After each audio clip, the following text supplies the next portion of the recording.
आज हम देखेंगे समाकलन।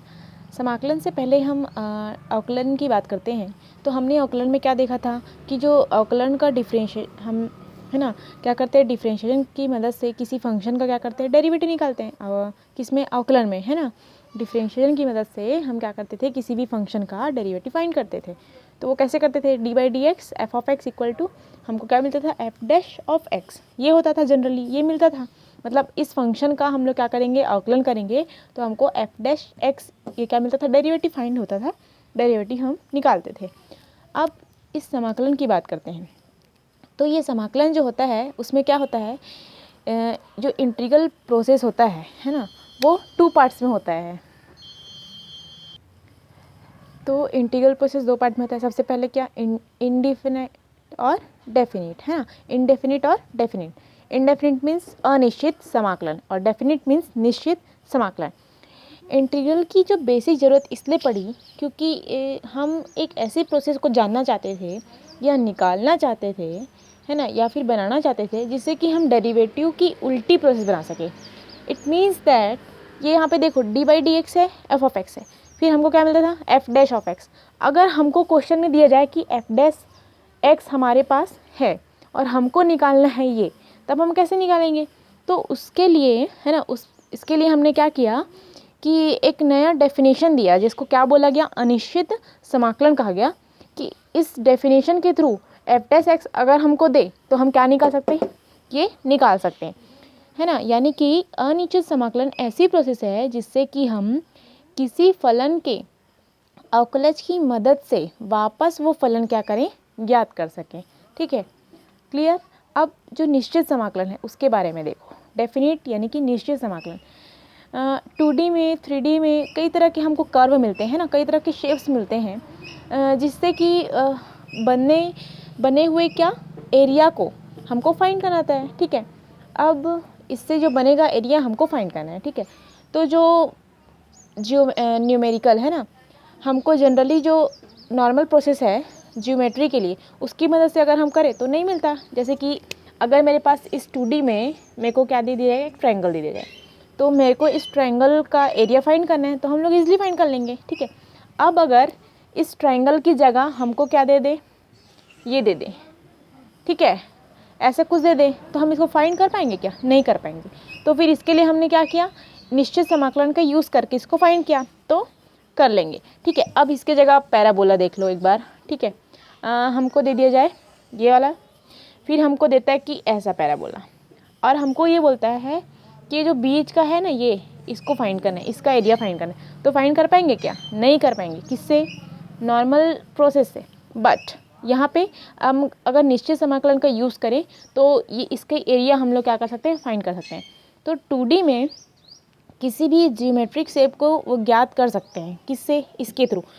ये तो 2D की बात हुई। अगर हमको 3D शेप में 3D पूछा जाए, है ना, तो 3D में भी हम एरिया, है ना, एरिया फाइंड कर सकते हैं, वॉल्यूम फाइंड कर सकते हैं, और ऐसे जो हमको ज़रूरत है ये चीज़ हम यहाँ से फाइंड कर सकते हैं। किसके थ्रू, निश्चित समाकलन के थ्रू। अब जो समाकलन होता है उसको शो कैसे करते हैं, है ना, ये होता है समाकलन का सिंबल, है ना। हम लोग लिखते हैं एस, छोटा एस, तो इस एस को ऐसा लिख के, यानी कि मैंने दोनों तरफ से खींच लिया तो इस टाइप का आ जाएगा ना, है ना। तो ये होता है समाकलन का चिन्ह। ठीक है, अब देखो अगर हम लोग बात करें, ये है समाकलन। ठीक है, अब अगर मैं यहाँ पे फंक्शन लिखूँ, कोई मैंने फंक्शन लिख दिया, ये है फंक्शन जिसका समाकलन होना है। तो अगर हम जब फंक्शन लिखते हैं तो इसके बाद क्या लिखा जाता है, डी एक्स, है ना, F of x d x, ये लिखते हैं।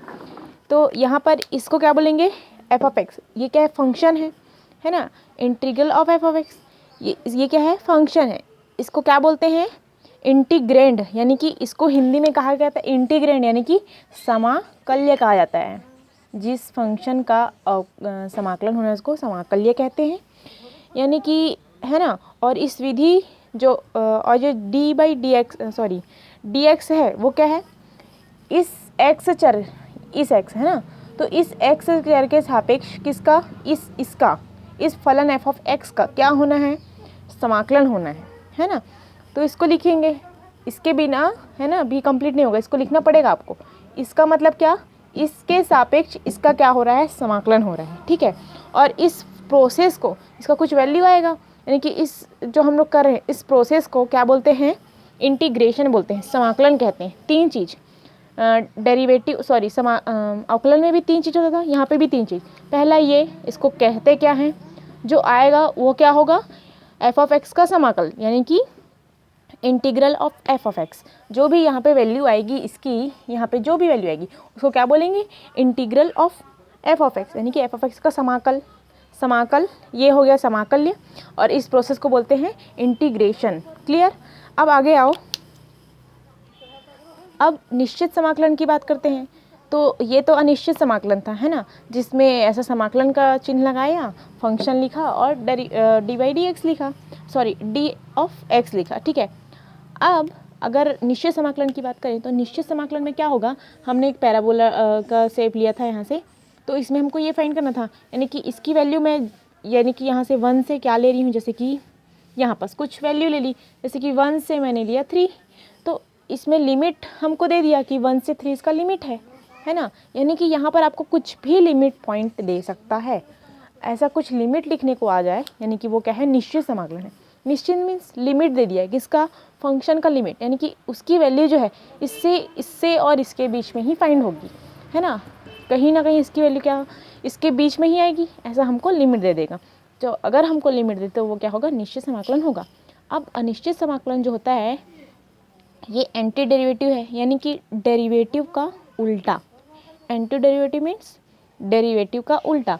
जैसे कि यहाँ पे देखो, ठीक है, ये था D by d x f of x, और क्या था, एफ ऑफ एक्स। ये मैंने कैपिटल एफ ऑफ एक्स ले लिया। जब मैं ऐसा ली तो अब इसका समाकलन कर, अब देखो मैंने क्या किया, इसका समाकलन किया।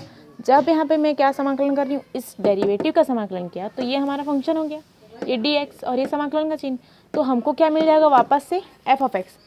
मैंने क्या कहा था, एंटी डेरिवेटिव है ना, तो यहाँ से उसका जस्ट उल्टा ला दिया मैंने, इसको लेके ये लाया था समाकलन में, इसको लेके ये ला दिया। क्लियर।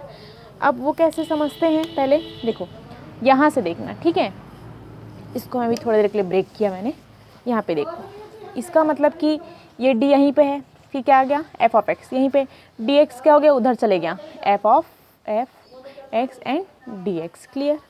आगे अब हम लोग क्या करेंगे, इसका समाकलन, यानी कि ये इंटीग्रल का चिन्ह लगाया मैंने, तो d f of x equal to ये, फिर f of x d x. Clear. अब देखो यहाँ पे क्या हो जाएगा, ये समाकलन और ये डी क्या होगा, कैंसिल हो जाएगा। ये आपको पता है ना कि ये समाकलन और डी क्या होता है, कैंसिल हो जाता है, वहाँ से कैंसिल हो जाएगा। अब बचेगा क्या हमारे पास, ये टर्म बचेगा, तो उसको हम लोग लिख लेते हैं, f of x d x equal to f of x. Means that यहाँ से देखो हमने क्या लिया था, ये वापिस आ गया ना, कि f of x d x equal to small f of x. ठीक है। अब हम देखेंगे इंटीग्रल कांस्टेंट, है ना। जब इंटीग्रल कांस्टेंट की बात किया जाता है तो यहाँ पे देखो, ये डी बाई डी एक्स था, ये डी बाई डी एक्स, ठीक है। मैंने लिया small f of x plus c, here small c, है ना। इसका क्या किया हमने, अवकलन, तो हमको क्या मिलता था, कैपिटल एफ ऑफ एक्स, और सी की तो सी का तो अवकलन होगा नहीं, तो उसकी वैल्यू 0 हो जाएगी, है ना, क्योंकि सी क्या है, सी का डेरिवेटिव क्या होता है, 0 होता है। तो यहाँ से आंसर क्या आ गया, एफ ऑफ एक्स, क्या, कैपिटल एफ ऑफ एक्स। अब यदि मैं इसको ऐसा लिखूँ, इसका क्या कर रही हूँ, इस पक्ष का, है ना, जो हमको डेरिवेटिव मिला उसका क्या किया मैंने, समाकलन, तो ये इंटीग्रल का sign f of x d x, तो हमको क्या मिलेगा, ये मिल जाएगा वापस से, f of x plus c. तो यहाँ पर देखो दो चीज़, यहाँ पे भी मैंने किया तो एफ ऑफ एक्स आया, जब मैंने इसका किया, मतलब ये तो सेम है इस तरफ का, लेकिन यहाँ पे एफ ऑफ एक्स, यहाँ पे एफ ऑफ एक्स प्लस सी, यानी कि अब बताओ इसमें से कौन सा सही है। तो हम फिर इस नतीजे पहुँचते हैं कि हमको तो नहीं पता, है ना, कि जो फंक्शन है जो हमको दिया हुआ है वो जिस भी फलन का अवकलन है या डेरिवेटिव है, उसके शुरुआती फंक्शन में सी था कि नहीं, ये तो हमको नहीं मालूम। तो तो यहाँ पे हम ये मान के चलेंगे कि ये है, सी है, और सी क्या है, कांस्टेंट है, सी कहाँ बिलोंग कर रहा है, रियल नंबर में, और ये क्या है, कांस्टेंट, यानी कि इसकी जो वैल्यू आएगी वो 0 आएगी। यानी कि जब भी हम अनिश्चित समाकलन का यूज़ करेंगे तो हमको जो वैल्यू मिलेगी उसके साथ क्या करेंगे, एक कांस्टेंट क्या करेंगे, ऐड करेंगे। ये सी हो सकता है, डी हो सकता है, ए हो सकता है, बी हो सकता है, आप अपने हिसाब से कुछ भी यहाँ पे ऐड कर सकते हैं। वो क्या होगा, एक कांस्टेंट होगा, और इसको हमेशा अनिश्चित समाकलन में यूज़ किया जाता है ना। अनिश्चित समाकलन में कभी भी आप अगर वैल्यू फाइंड करेंगे तो यहाँ इंटीग्रल फाइंड करेंगे तो यहाँ पर हमेशा एक कांस्टेंट क्या करेंगे, ऐड करेंगे, ठीक है। और ये जो सी है, ये जो है ये कहाँ बिलोंग करता है, रियल नंबर में, ठीक है। अब आगे आओ।